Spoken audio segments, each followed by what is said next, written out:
안녕하세요. IMTV의 화이트래빗입니다. 숲속에서 수행하는 이름 모를 수행자들이나 수도원에서 조용히 기도하는 수도자들이 세상의 등대 역할을 하는 분들이라고 한다면 오늘은 소금처럼 세상에 자신을 녹여서 맛을 낸 분에 관한 이야기를 해보려고 합니다. 세상에 자신을 녹여서 맛을 내는 것, 바로 사랑입니다. 우리 본성의 자리, 전우주, 참나는 이완성이 없는 순수한 사랑 그 자체이죠. 사랑은 나와 남을 회복시키는 강력한 치유의 힘을 가지고 있기도 합니다. 아프리카 수단에서 헌신하다가 48의 젊은 나이에 세상을 떠난 울지마 톤즈라는 영화로 우리에게 잘 알려진 이태석 신부님과 최근 개봉된 영화 부활로 소개된 그의 제자들입니다. 100마디 말보다 이분들의 삶을 보여드리는 것으로 사랑에 대한 답변을 해보려고 합니다. 의과대학을 졸업한 이태석은 사제가 됩니다. 그리고 신학생 시절 방문했던 내전의 땅 남수단으로 돌아옵니다. 잔혹한 전쟁으로 200만 명이 죽고 400만 명 이상이 도피해야 했던 곳이었습니다. 남수단의 톤즈는 그 중에서도 가장 가난한 곳이었습니다. 톤즈 사람들의 참상을 접하면서 이태석 신부는 톤즈 사람들이야말로 하느님이 자신에게 보내주신 이들이라고 생각하고 자신의 전 생애를 바치겠다고 결심합니다. 제가 많은 것이 부족해도 뭔가 좀 할 수 있을 것 같은 그런 느낌 때문에 결정해서 그 순간에 여기 와 있는 거예요. 그는 톤주에서 만날 수 있는 유일한 의사였습니다. 톤주의 유일한 의사인 이태석 신부를 찾아 하루에 200명에서 300명씩 환자가 몰려들었습니다. 100km를 걸어온 환자도 있었습니다. 밤에 찾아오는 응급 환자들도 있었습니다. 이 신부는 어떤 경우에도 환자들을 절대 돌려보내지 않았습니다. 당시 톤주를 방문했던 의료봉사자는 밤에 환자가 왔다고 신부님을 찾아가면 한 번도 문을 2번 두드리게 하신 적이 없었다고 합니다. 낮 동안에도 계속 일하시고 피곤하셨기 때문에 짜증이 날 법도 한데 주무시다가 못 일어나실 법도 한데 진심을 다하는 그런 의사였다고 증언합니다. 병원이 조금씩 자리를 잡아가자 이태석 신부는 이동진료를 시작했습니다. 매주 수요일 80개가 넘는 유목민 마을을 찾아다녔습니다. 그는 이동진료를 하면서 특히 한센병 환자들에게 애정을 쏟았습니다. 톤즈 지역 인근에만도 700여 명의 한센병 환자들이 있었습니다. 가난한 사람들이 많은데 가난한 사람들 중에서 제일 가난한 사람들이 바로 이 마 환자들이 아닌가 그렇게 생각해요. 왜냐하면은 외적으로도 상처가 있고 그리고 가족들로부터 이렇게 버림받았기 때문에 생긴 그 내적인 상처도 있고 손가락, 발가락이 잘려나가 걷기조차 불편한 사람들. 이 신부가 오기 전까지 자기 병이 무엇인지 모르는 사람들도 있었습니다. 이 신부는 그들이 모여 살도록 마을을 만들어주고 병의 진행을 막는 약도 구해주었습니다. 한센인에 대한 그의 애정은 지극했습니다. 고름을 짜고 붕대를 감아주었지만 맨발로 다니는 발은 늘 상처투성이었습니다. 한센병 환자들은 발가락과 손가락이 문드러져서 신발을 신을 수가 없었습니다. 이태석 신부는 그들에게 맞는 신발을 만들어주기 위해 그들의 일그러진 발을 직접 그려서 폐타이어로 맞춤 신발을 만들어주었습니다. 아무도 찾지 않는 상처뿐인 삶을 따뜻하게 보듬어주는 그에게 한센인들은 진심으로 고마워했습니다. 가진 것은 없어도 기쁘게 사는 한센인들과의 만남을 이 신부는 좋아했습니다. 모두가 가난한 수단에서도 한센인은 철저하게 버려진 사람들이었지만 그들의 모습에서 그리스도의 모습을 보았다고 이태석 신부는 고백합니다. 나로 하여금 소중한 많은 것들을 뒤로한 채 이곳까지 오게 한 것도 후회 없이 기쁘게 살 수 있는 것도 주님의 존재를 체험하게 만드는 한센인들의 신비스러운 힘 때문이다. 그것을 생각하면 그들에게 머리를 숙여 감사하게 된다. 예수님이라면 이곳에 학교를 먼저 지으셨을까, 성당을 먼저 지으셨을까? 아무리 생각해봐도 학교를 먼저 지으셨을 것 같다. 이 신부는 병원이 자리를 잡아가자 마을 빈터에 학교를 짓기 시작합니다. 배고픔을 해결해주는 것보다 자립하게 해주는 것이 중요하다고 생각했기 때문이었습니다. 병원을 지을 때처럼 마을 주민 모두가 힘을 합쳐서 톤주에서 처음으로 우리나라 초중고에 해당하는 정규 학교가 세워집니다. 아이들이 학교로 돌아오기 시작했습니다. 음악은 이 신부가 아이들에게 준 또 하나의 선물이었습니다. 장기간의 전쟁으로 건물뿐 아니라 아이들의 마음도 상처받고 부서져 있었다.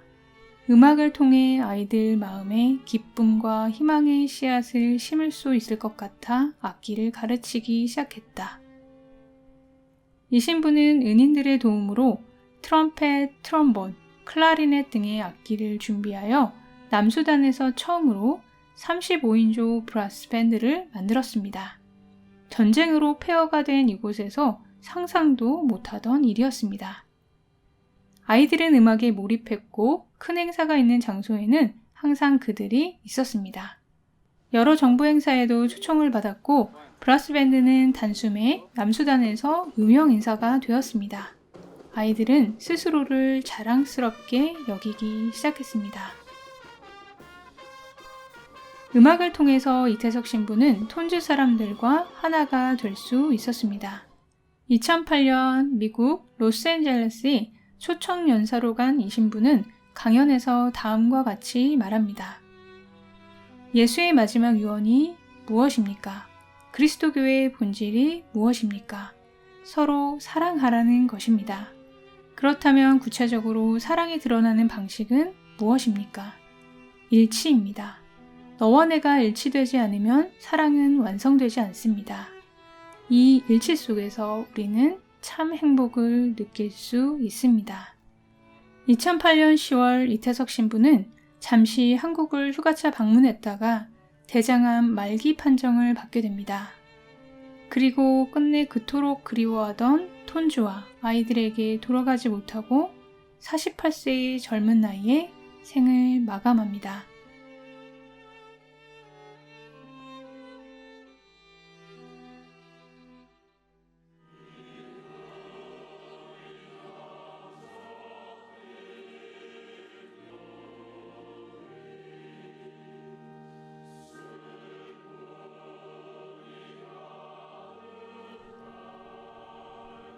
그러면 무엇이 이태석 신부로 하여금 사랑과 헌신의 삶을 살게 하였을까요?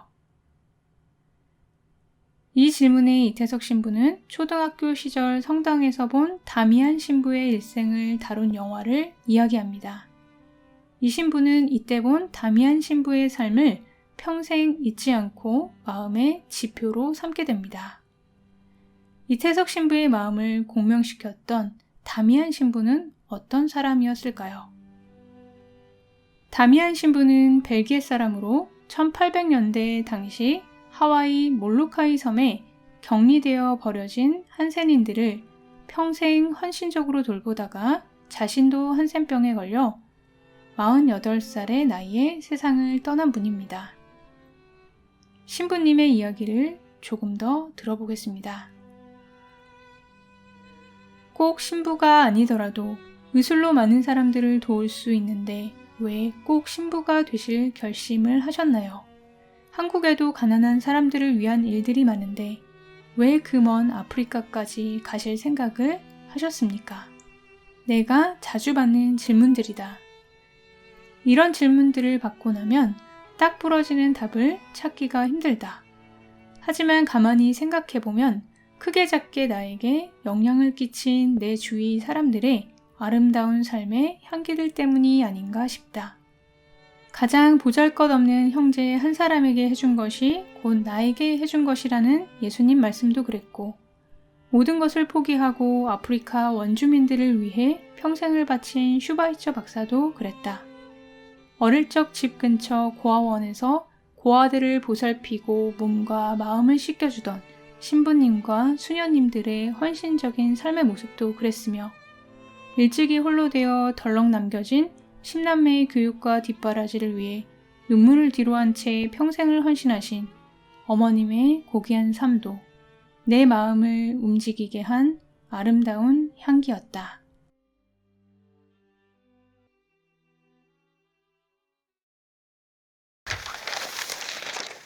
Wow. I'm here. That's me. That's me. That's me. That was in 2001. I wanted to say message.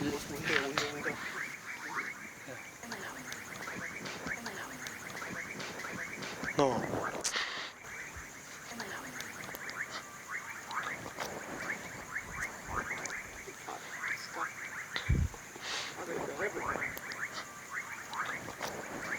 Is it easy? Very poor small boy. Now my family now. was born. 사회 과목 수업 시간. 남수단 정부는 지난해부터 이신부의 삶을 교과서에 실어 가르치고 있습니다. Fatherly sacrifice of his life for the sake of South Sudanese people. 남수단에서 가장 큰 의과대학입니다. 전체 학생 수는 650명. 의사가 절대적으로 부족한 현실에서 정말 보배 같은 존재입니다. To become a doctor because of the Father John Lee, you raise your hand.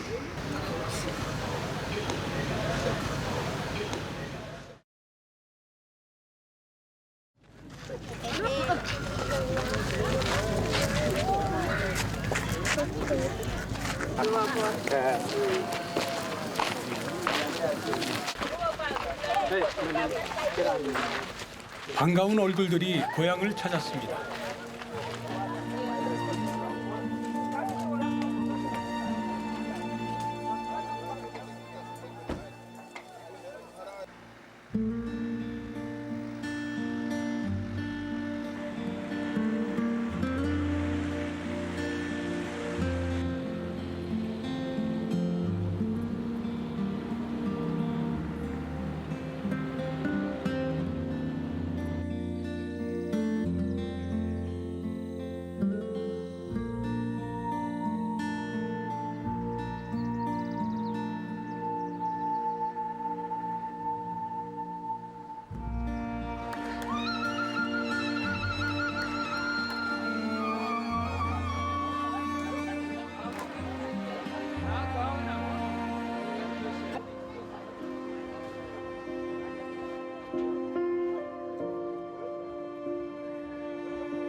Berhad.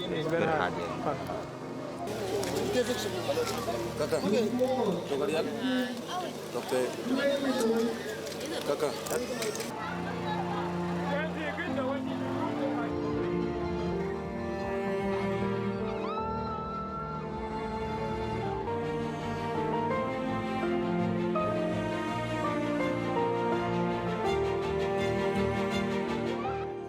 한 사람이 떠나고 그가 뿌린 사랑의 씨앗이 열매를 맺고 있습니다.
Father, I've come to see you today.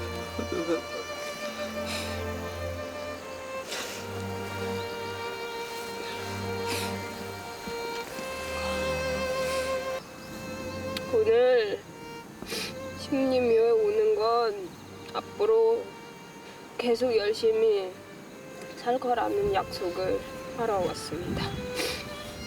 신부님의 뜻을 열심히 이어질 수 있게 하늘나라에서 도와주십시오.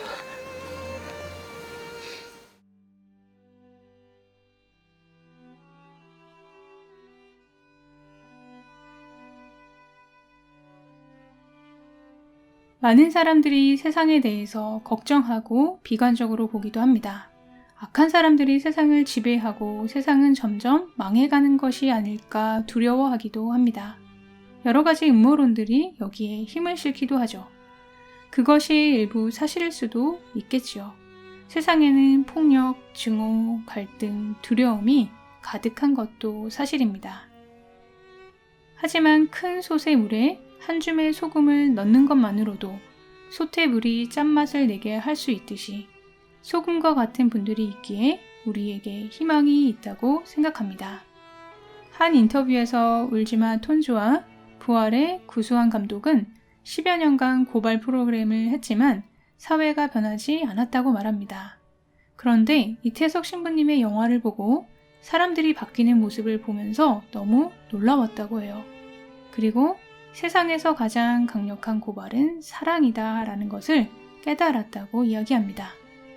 이태석 신부님은 헌신하는 삶을 살았지만 나는 세상에서 가장 행복한 사람이라고 말하기도 했습니다.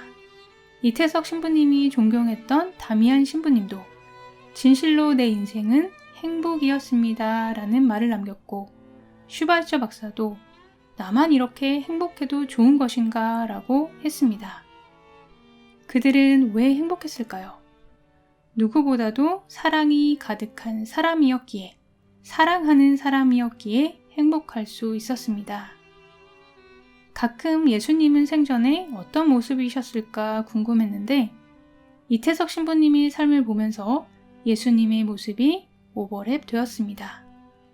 예수님이 살아계셨을 때 바로 저런 모습이셨겠구나 하는 생각이 들었습니다. 그리고 예수님의 삶이 희생, 헌신, 고난만 있었던 것이 아니었겠구나. 예수님이 사람들과 함께한 그 3년 동안 참 행복하셨겠구나 하는 것을 알 수 있었습니다. 오늘은 신부님과 제자들이 우리에게 전해준 사랑을 주위에 나누고 그것으로 나도 행복한 하루가 되시면 좋겠습니다.